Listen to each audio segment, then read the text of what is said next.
Jai Gurudev.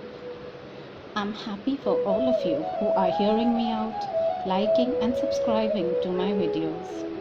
Like promised in the last video, I will explain the meaning of enlightenment.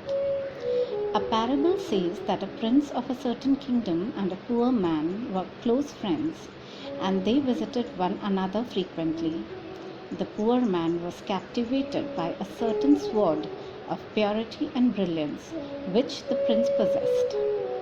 One day, the prince suddenly disappeared, taking his favorite sword with him.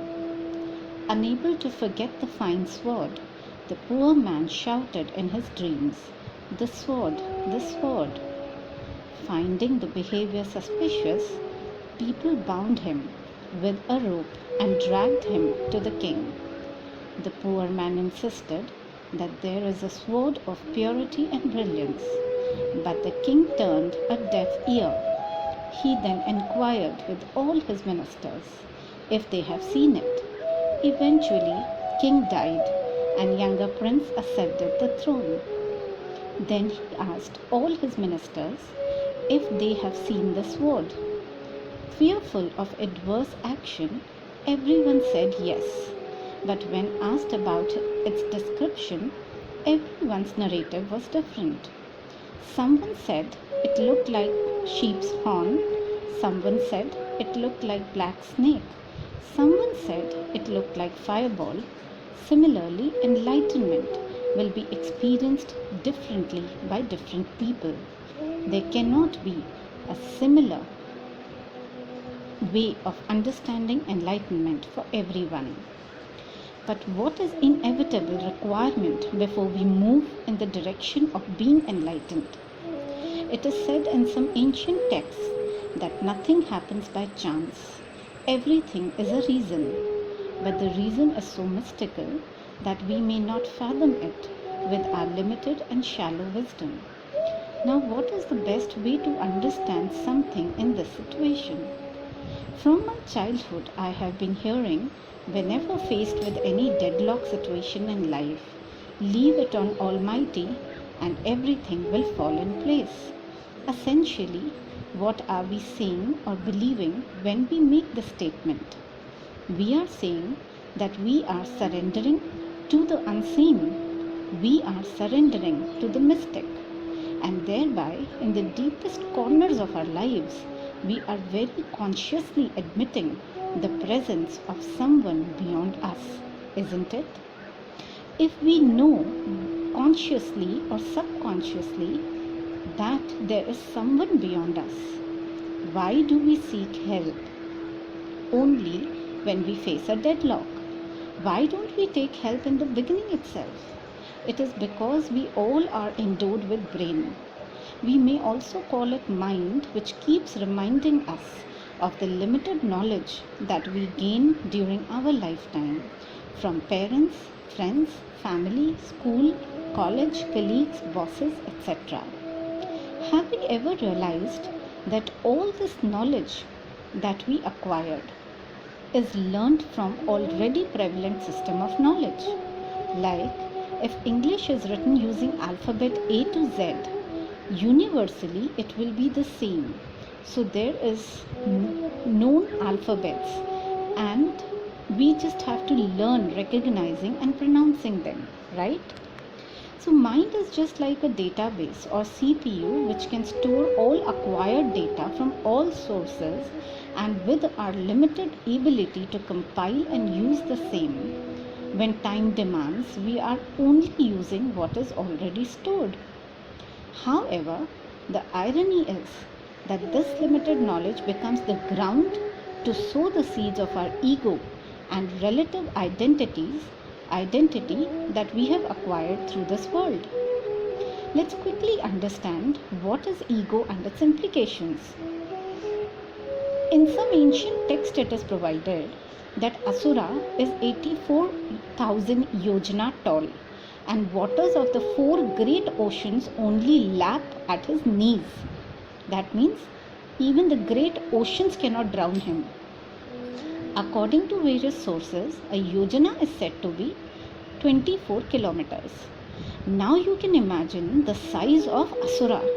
right? 84,000 into 24. It is believed that Asura, also called demons in a state of mind, which cannot tolerate the idea of being inferior to others and is constantly striving to be superior to them. It also means an egoistic state of life which values only oneself while slighting others. Those who are possessed by that inflated arrogance of the life condition of Asura look upon existence of others, even that of their own children, as infinitely smaller. That is why they attempt to bring everything under their control and dictate others according to their wishes. All human conflicts can be attributed to this life condition, from wars between nations to quarrels within a family. Even Ramayana is all about winning over the evil. So, how do we win over this Asura, which is there in all of us? Just like Ram did, with compassion. So, let us understand what is Ram and the entire Ramayana all about. So, what is Ram? Ram is the life force, the prana, the Shakti within, that is Ram. In another video later on, I will explain whether Ram is within us or we are within Ram. Right? Now, let me continue here. Ram is the prana, it is the Shakti that is within us. It is the universal, all pure divine energy running through us. It is said that Ayodhya is the physical body and that this physical body is all pure with joy, happiness and contentment. Till the time the mind, that is Sita, aspires for the deer, and then ego, that is Ravan, captures the mind and makes it blind towards the true self, that is Ram. In order to bring back the mind to its all purest form, Ram takes the help of Pavanputra Hanuman. What is that? That is the Shwas, or the air running through the breath that we take. And to allow the breath to control the mind and bring it back, we need awareness, that is Lakshman. We have always heard about books on increasing the brain power, capturing the mind, etc. But have we ever come across any book which is talking about increasing the power of the heart or developing compassion? Have you ever wondered how an English author, writer or musician can write such profound literature or great songs using the same 26 alphabets that we have been taught since our childhood? There are only 88 keys in a piano, but what kind of great music have been composed using it over centuries? Where does it all come from? There is a deep reservoir or treasure, to put it right, in the depth of our existence, but we don't know how to reach the same. Life's journey and struggles are nothing but the clues which lead us to this treasure, but we fail to understand the clue because of our ego. As per one of the principles of Buddhist text, this journey from self to non-self, from limited self-centered person to compassionate human being, is awakening all about. Shri Krishna, in one of the verses of Bhagavad Gita, provides the method of going from self to non-self. I am sure you all must be eager to know that. It's a simple exercise that will need repetitive practice for experiencing the same. Please be there till the end of this video to experience it, to understand that methodology. Sit in upright position with back straight, either on chair or ground. Close your eyes and take deep breaths. 3 deep breaths. Why do we take 3 deep breaths every time we want our body to concentrate on something? I'm sure many of you must be wondering this. Because deep breath allows our body and mind to connect to the heart and the navel, which helps in calming down the various thoughts prevalent in our mind at that point of time. Once our irrelevant thoughts subside, like mud in the dirty water, and our clear consciousness emerges, like clean water emerges when all dirt settles down, The ability of our body to focus on something multiplies manyfold. When taking deep breath, allow your breath to reach out to the navel rather than exhaling from the upper diaphragm itself. How do you know it is reaching the navel? When you inhale, your stomach must expand, while as you exhale, the stomach must contract. You will instantly see improvement in your consciousness. Once this is done, come back to normal breathing with all your attention on the breath.